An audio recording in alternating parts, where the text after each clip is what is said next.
हरिओम. आज सोमवार 2 जून 2025. सद्गुरू ब्रह्मचैतन्य गोंदवलेकर महाराज यांच्या प्रवचनातून आज आपल्याला सांगणार आहेत की भगवंतावर अकारण प्रेम करावं.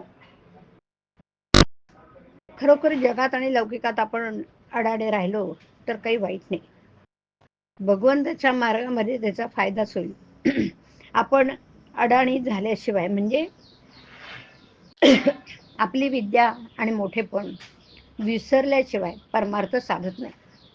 मुलगा गावाला जाताना ज्याप्रमाणे आई त्याला फराळाचं देते, त्याप्रमाणे परमात्मा आपल्याला ज्या परिस्थितीत जन्माला घालतो ना, त्या परिस्थितीत राहण्यासाठी लागणारे समाधानही तो आपल्याला देत असतो.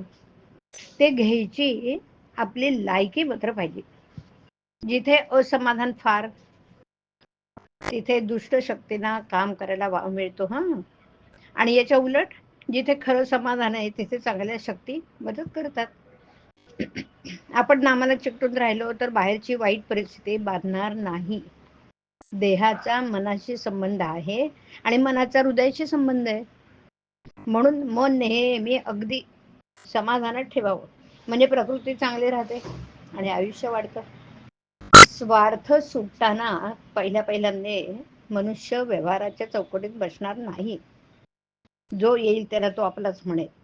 पण परमार्थ मुरला की तो व्यवहार बरोबर करून शिवाय निस्वार्थी राहील. खरोखर परमार्थ एक शास्त्र आहे, त्यामध्ये सुसूत्रपणा आहे. व्यवहार न सोडावा, पण विषयाकडे गुंतणारी आपली वृत्ती भगवंताच्या आड येते, म्हणून तिला भगवंताकडे गुंतवावं. भगवंताची खरी आवड उत्पन्न झाली पाहिजे. भगवंतावर अकारण प्रेम करणं याचंच नाव परमार्थ आहे. परमार्थाला डोकं शांत पाहिजे. एका गृहस्थाला सगळीकडे रामाची मूर्ती दिसू लागली.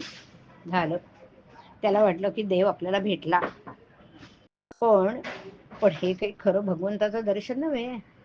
तो सर्व ठिकाणी आहे अशी भावना झाली पाहिजे. परमार्थाची काळजी करून देत, ती काळजीच प्रगतीच्या आड येते ना.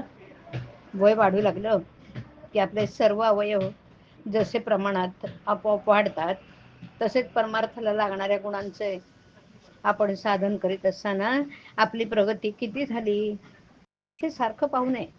समजा आपण आपल्या परिसरात एक झाड लावलं आणि ते किती वाढलं हे पाहण्यासाठी रोज त्याच्या मुळ्या उपटून आपण पाहू लागलो, तर ते झाड वाढेल का? नक्कीच नाही. अगदी तसंच परमार्थाच्या प्रगतीचं आहे. मनुष्याला परमार्थ किती साधला हे त्याच्या बोलण्यावरून आणि दृष्टीवरून ओळखता येतं. परमार्थ हा लोकांना उपदेश करण्यासाठी नाही, तो निव्वळ स्वतः करताय. हरिओम. हरिओम तत्सत. हरिओम.